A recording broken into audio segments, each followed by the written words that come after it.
What's going on, moviegoers? So if you're new to the channel, my name is Christian. Welcome to SeaWorld Productions. You guys, we have some brand new updates for the Disney Plus series She-Hulk. Titania is going to be the main villain of the show. And this surprises the hell out of me because when they announced that Abomination was coming back for this particular series, I was like, oh man, maybe Abomination is going to be, more so of the main antagonist like he was in The Incredible Hulk.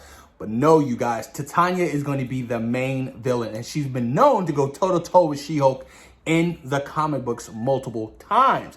I'm not too familiar with this particular character. I've never heard of her before, but I am very interested in the idea of her because her background comes from Doctor Doom. Yes, she got her powers from some kind of experiment that Doctor Doom was doing on her. So will there be a potential Doctor Doom connection to this particular series? Who knows? But we all know that Doctor Doom is going to eventually make his Marvel Cinematic Universe debut sometime soon. John Watts is going to be directing the Fantastic Four reboot for Marvel Studios. And he was also rumored to make an appearance in Black Panther Wakanda Forever. But I'm taking that with a grain of salt because I don't know how true that is. But I'm excited, you guys. On other news as well, Skaar, the Hulk's son, is supposed to make an appearance in the She-Hulk series as well. Now, I don't know how they're going to do that. Who the hell was Bruce Banner piping down? You know what I mean? Like, I don't get, I don't know how that's going to work. I really don't.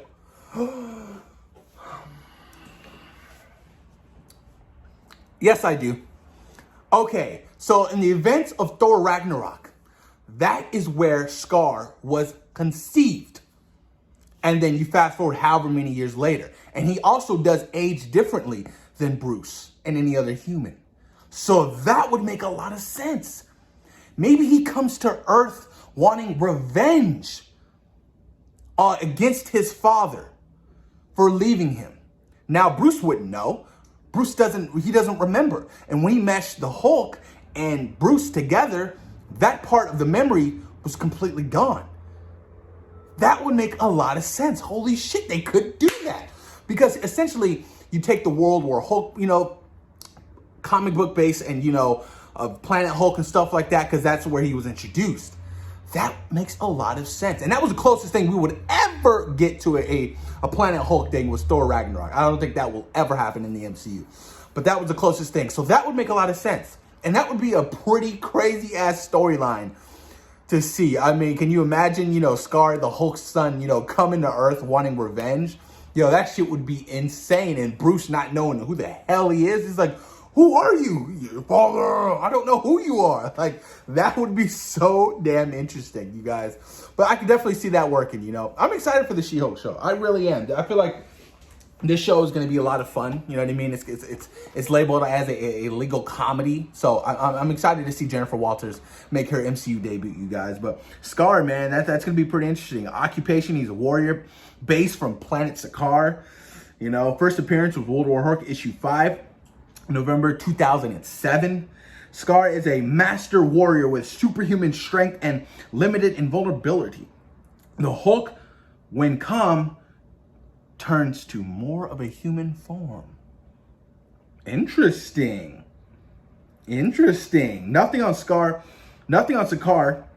could stand before. Hold on, let me read that again. Skaar could stand before Skaar's wrath. This is pretty interesting. I mean, they can do a lot with this. They can do a lot. I mean, the son of the Hulk and Kiara, I think that's how you say her name, a warrior of Skaar's native shadow people. Skaar was born after his father had left for Earth to exact revenge on the Illuminati for his mother's death. Oh, shit. See, that could play into the storyline.